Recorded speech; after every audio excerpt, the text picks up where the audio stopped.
দেখতে পাচ্ছ গাইস, কালকে সবেমাত্র বৃষ্টি হয়েছিল।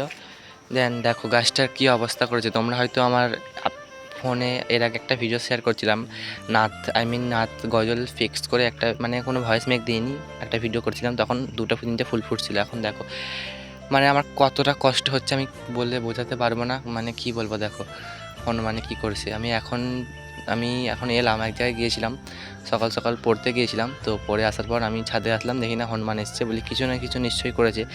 ভয়ে ভয়ে আসলাম, আর যেমন ভাবা তেমনই ভয়। তো দেখতেই পাচ্ছ কী অবস্থা, যেমন ভাবছিলাম পুরো তেমনটাই হলো। মানে কত ব্রাঞ্চ এসেছিলো দেখো, এই যে 1 2 3 অনেক ব্রাঞ্চ। এই ফুলটাই প্রথমবার মানে আমি এর আগে অনেক অনেক কাটিং লাগাইছি, কিন্তু কোনোদিন কাটিং থেকে সফল হয় নাই। প্রথমবার সফল হয়েছি কাটিং থেকে। আর কি বলবো, তাও আবার ফুল হয়েছে, এত সুন্দর ফুল। দেখো কি করেছে আমার মনটা, মানে পুরো আর কিছু বলতে পারছি না, মানে বলার মতো ভাষা খুঁজে পাচ্ছি না। কি বলবো, দেখো গাইস, মানে মনটা পুরোই খারাপ হয়ে গেল। এত সুন্দর ফুলটা পুরো নষ্ট করে দিল হনুমানে। দেখো না জানি আবার এখান থেকে কবে ব্রাঞ্চ বেরোবে। দেখো এক্ষুনি এটা করেছে। সো গাইস, দেখতেই পাচ্ছে ওই যে মহাশয়রা একেবারে চালের মাথায় বসে আছে, মানে এখানে ক্ষতি করার পর চলে গেছে পাশের বাড়ির ছাদ দিয়ে ডিঙিয়ে চালে। তো ওইখানে কিছু আম গাছ আর কিছু ফলের গাছ আছে, তার ওইখানে খাওয়ার ধান্দা মারছে।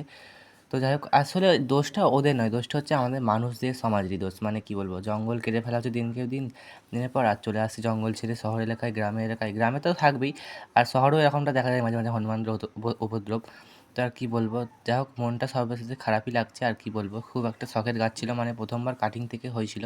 তো সাবস্ক্রাইব করতে থাকো, দেখা হচ্ছে নেক্সট ভিডিওই। আল্লাহ হাফেজ।